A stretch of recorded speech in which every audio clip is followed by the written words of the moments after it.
তো দেশ যেখানে বিশ্বময় প্রশংসিত, জাতিসংঘের মহাসচিব যেখানে প্রশংসা করে, সেখানে ডয়চে ভেলের এই প্রতিবেদনের কোনো মূল্য নাই।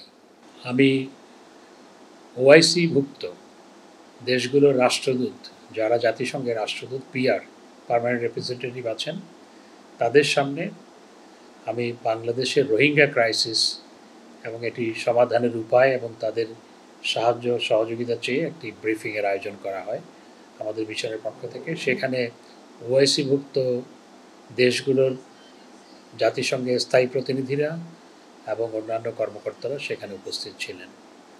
এবং একই সাথে সেখানে আইসিজিতে যে আমাদের মামলা, ইন্টারন্যাশনাল ক্রিমিনাল কোর্ট অফ জাস্টিসে গাম্বিয়ার মাধ্যমে যে ওআইসি মামলা করেছে, সে বিষয় নিয়ে আলোচনা হয়। ইট ওয়াজ ভেরি ইম্পর্ট্যান্ট ইভেন্ট, যে সেখানে আমরা রোহিঙ্গার সমস্যাটি সবিস্তারে তুলে ধরতে সক্ষম হয়েছি এবং ওআইসির যারা জাতিসংঘের স্থায়ী প্রতিনিধি, তাদের অনেকেই সেখানে উপস্থিত ছিলেন। প্রথমত, ডয়চে ভেলের যে প্রতিবেদন, সেটির সারমর্ম বোঝা বড় মুশকিল, কারণ কোনো তথ্যপত্রের ভিত্তিতে সেই প্রতিবেদন হয়নি। সেখানে একটি প্রতিবেদন মনে হচ্ছে যে ইচ্ছাকৃতভাবে করা হয়েছে জাতিসংঘে আমাদের যে শান্তিরক্ষী বাহিনীতে আমাদের যে অবদান, সেটিকে খাটো করার জন্য। এবং ডয়চে ভেলেতে এরকম মাঝে মধ্যেই কিছু কিছু প্রতিবেদন করা হয় যেগুলো আমাদের দেশের স্বার্থবিরোধী এবং দেশকে আন্ডারমাইন করে।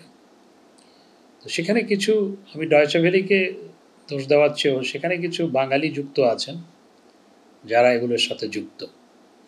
তো ডয়চে ভেলের প্রতিবেদনটা অবশ্যই আমাদের দেশকে আন্ডারমাইন করার জন্য। সেখানে কোনো আসলে সাবস্টেন্সিয়াল কোনো কিছু নাই এবং এটি একটি অন্তঃসার শূন্য একটি প্রতিবেদন।